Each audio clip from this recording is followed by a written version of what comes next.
Hei, kru Mugiwara, saatnya kita berdiskusi seru.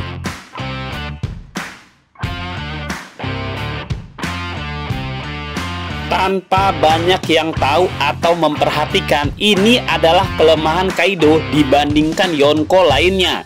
Jika membicarakan atau menyebut nama Kaido, rasanya mindset atau pemahaman kita semua tidak lepas dari sosok karakter yang sangat kuat, kebal, dan tidak bisa mati. Hingga tidak salah kalau akhirnya dia disebut sebagai makhluk paling kuat di dunia. Fakta membuktikan kalau tidak ada senjata atau benda apapun yang bisa melukai atau bahkan membunuh Kaido, kecuali pedang Enma yang digunakan Kozuki Oden 20 tahun yang lalu. Di luar pedang tersebut, hal apapun yang Kaido lakukan tidak pernah berhasil menggores kulitnya. Bahkan dia pernah mencoba mengakhiri hidupnya sendiri beberapa kali, namun tidak pernah berhasil.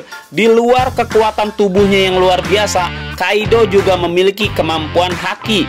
Bahkan haki untuk melihat masa depan pun Kaido bisa. Kemampuan buah iblis naganya pun memberi tambahan kekuatan yang sangat luar biasa.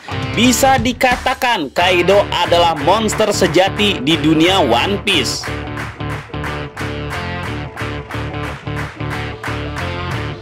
Musuh-musuh pun tidak banyak yang sanggup mengalahkannya. Dalam sejarah hidup manusia ini, dia hanya pernah kalah sebanyak 7 kali saja. Selebihnya menang terus. Hingga kalimat Kaido tidak terkalahkan terkadang menjadi kalimat yang memang benar adanya. Dengan kekuatan Kaido ini, dia telah mengalahkan beberapa supernova kuat seperti Kid, Law, Killer, Zoro, Apo, X-Drake, Hawkins, dan juga Luffy. Namun, dalam diskusi para fans, anehnya Kaido dianggap tidak sekuat itu.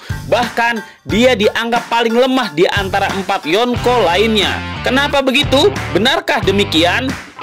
Jawabannya adalah benar. Kaido adalah yang paling lemah.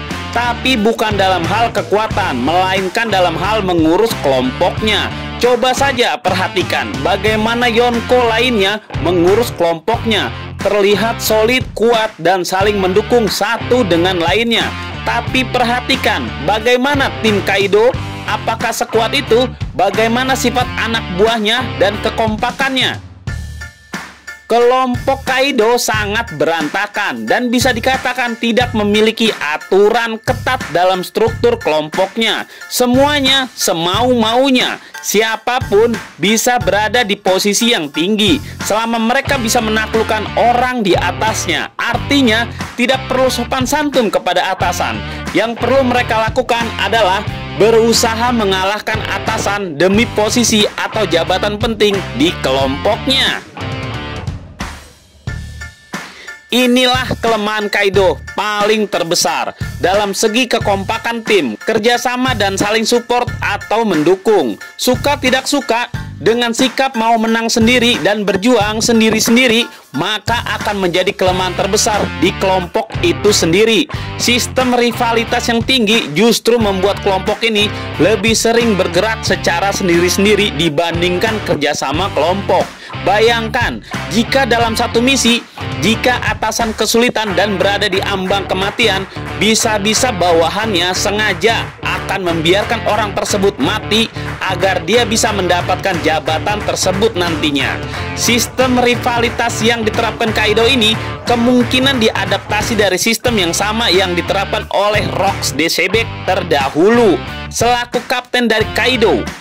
Namun, Big Mom dan Whitebird yang pernah ikut bersama Rox, mungkin mereka sadar kalau sistem itu sangatlah lemah dan rapuh. Jika Kaido masih sehat, kuat, dan berada di puncak kekuasaannya, mungkin semua armada atau kelompoknya tetap bersatu dan menjadi tim. Tapi ketika Kaido kalah atau tewas, kekacauan pasti terjadi. Kelompok besar ini pasti akan bubar. Malah tidak mungkin nantinya mereka akan berdiri sendiri-sendiri atau saling menghancurkan satu dengan lainnya. Inilah kelemahan terbesar Kaido. Bagaimana menurut kalian? Tulis di kolom komentar ya. Nah, itulah diskusi kita. Tulis di kolom komentar apa yang kamu pikirkan agar kita bisa mendiskusikannya lagi. Yang belum subscribe, jangan lupa subscribe dan aktifkan lonceng agar channel ini terus terbangun dan kamu menjadi yang pertama mendapatkan pemberitahuan video untuk diskusi-diskusi kita yang lebih seru lagi.